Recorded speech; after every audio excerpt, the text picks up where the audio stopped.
மாரீச்சன் மாயமானா வந்தபோது தாயார் மேலே இருக்கிற பிரீத்தி, பன்றியாவே வந்தான், நடிக்கலை. சர்வலோக மகேஷன் சர்வாலங்கார பூஷிதன் எம்பெருமான். ஸோ எந்த தூரம் தன் பத்தினிக்கிட்ட உங்கள் பத்தினிக்கிட்ட தோற்று போகிறீங்களோ, இப்போ என்ன ராவணன் கும்பகர்ணன் வந்திருக்கான் ஜெயிக்கிறதுக்கு, சீதையை ஜெயிச்சு நமக்கு என்ன ஆக போகிறது, அப்படி அவளை ஜெயிக்கணும்லாம் பண்ணக்கூடாது.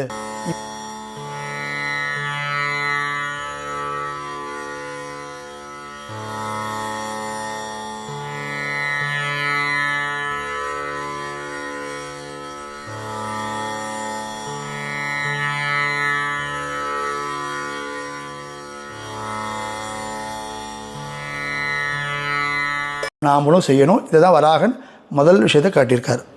ரெண்டாவது, மானமிலா பன்றி. வெறும் பன்றி உருவம் மட்டும் எடுக்கலை. மாரீச்சன் மாயமானா வந்தபோது பக்கத்தில் இருந்த மான்கள்லாம் இது நம்ம இனத்து மான் இல்லைன்னு சொல்லி நகர்ந்து பயந்து ஓடி போச்சான் மாரீச்சன் மாயமானா வந்தபோது.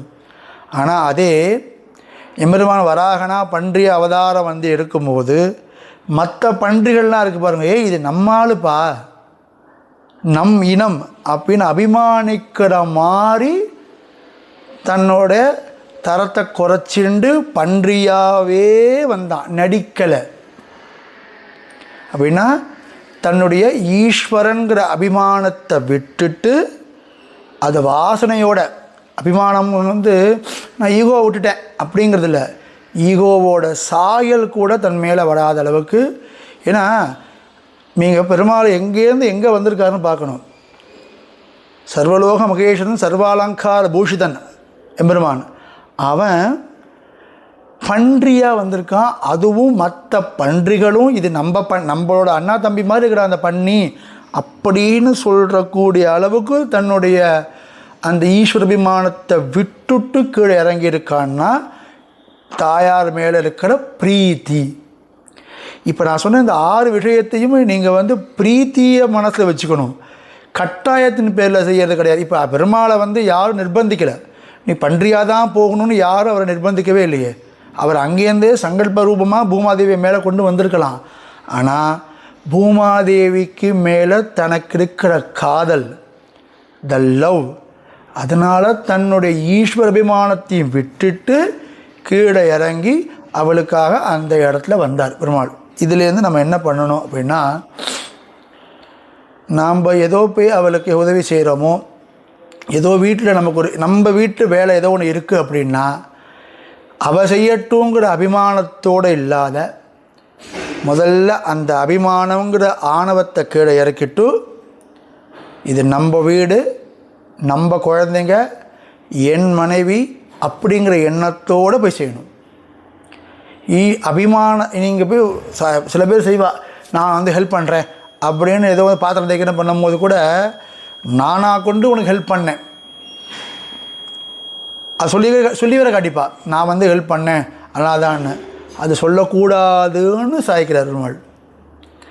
தான் ஈஸ்வரன் சர்வலோக மகேஸ்வரன், அது அபிமானத்தை விட்டுட்டு தானே கீழே வழங்கி வந்தான் பெருமாள். நாமளும் நம்ம அபிமானத்தை விட்டாதான் இல்லறம் சிறக்கும். இல்லைன்னா இல்லறத்தில் எல்லா பக்கமும் அபிமானங்கள் தான் மிஞ்சுமே தவிர அன்பு மிஞ்சவே மிஞ்சாது. இது 2வது விஷயம். 3வது விஷயம் இன்னும் விசேஷம். தேசுடைய அப்படின்னா தேஜஸாக இருக்கக்கூடியவன் அர்த்தம். ஏன் சுவாமி, இதுக்கு முன்னாடி தான் மானமில்லா பன்றின்னு சொன்னேன். அது பன்றி எப்படி தேஜஸாக இருக்கும் அப்படின்னா, இங்கே தான் ஒரு சூக்ஷ்மத்தை ஆண்டாள் நம்ம காட்டுறா.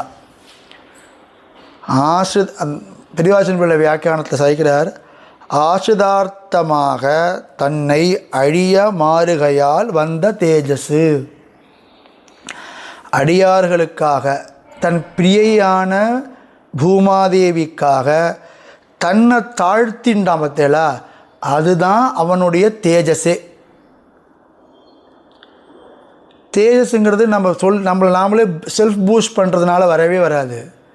நம்ம செய்கிற செயல்கள்னாலையும் நமக்காக இருக்காங்க பற்றியா, அவளுக்காக நம்மளை கொஞ்சம் இறக்கிக்கிறோம் பாருங்க, அதுதான் தேஜஸ். சேவு ஷேயான் பவதி ஜாயமானகன்னு உபனிஷத் ஸ்லோகம். பெருமாள் அவதாரம் பண்ணி கீழே இறங்க இறங்க தான் அவனுடைய தேஜஸ் அபிவிருத்தி ஆறுதுன்னு சொல்கிறது. அப்போது நம்ம இதுலேயே நம்ம என்ன கற்றுக்கணுன்னா, நாம் ஆத்துக்காரிக்கு உதவி பண்ண பண்ண பண்ண தான் நம்ம தேஜஸ் அபிவிருத்தி ஆகும். அதுவும் எப்படி, இன்னொன்று சொல்லுவா, பத்தினியிடம் தோற்பான் பரமரசிகன்னு ஒரு வாக்கியம் இருக்கும். நீங்கள் எந்த தூரம் தன் பத்தினிக்கிட்ட உங்கள் பத்தினிக்கிட்ட தோற்று போகிறீங்களோ அவனுக்கு தான் லைஃப்பில் ராசிக்கத்துவம் இருக்குது, ரசிகத்துவம் இருக்குதுன்னு ஒரு வாக்கியம் இருக்குது. ஒரு சின்ன எக்ஸாம்பிள் அப்படியே முன்னாடி விண்ணப்பிச்சிருக்கேன், வேலண்டைன்ஸ் டே ஆடியோ கூட விண்ணப்பிச்சிருக்கேன் இந்த வீடியோவில். ராமன் சீதாக்கு நடந்த ஒரு நீச்சல் போட்டி, யாருக்கு வேணும் நினைக்கிறோ அது தெலுங்கில் இருக்கும்.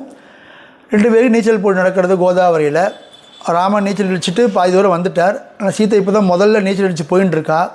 அவளால் ராமனை சீத்தையால் நீச்சல் போட்டு ஜெயிக்க முடியாதுன்னு ராமனுக்கு தெரிஞ்சும் ராமன் என்ன பண்ணார்னா ஒன்றே ஒன்று பண்ணார், தான் உள்ளே போய் மூழ்கின்ட்டார். ஏன்னா இப்போ இப்போ ராவணன் கும்பகர்ணன் வந்திருக்கான் ஜெயிக்கிறதுக்கு, சீதையை ஜெயிச்சு நமக்கு என்ன ஆக போகிறது, அப்படி அவளை ஜெயிக்கணும்லாம் பண்ணக்கூடாது, அவள் சுகுமாரியாவோ அவளை ஜெயிக்கலாம் இப்படி போராட்டம் பண்ணக்கூடாதுன்னு அவள்கிட்ட தோற்று போனானா ராமன். அதை தான் சொல்லுவாள், பத்தினியிடம் தோற்பான் பரமரசிகன். எவ்வளோ தூரம் நீங்கள் பத்னிக்கிட்ட தோக்குறீங்களோ அவ்வளோ தூரம் உங்கள் லைஃப் ராசிக்கத்துவமாக இருக்கும், ரசிக்கத்துவமாக போகும். அதை தோக்க என்ன ஆகும்னா உங்களோட தேஜஸ் அபிவிருத்தி ஆகும்.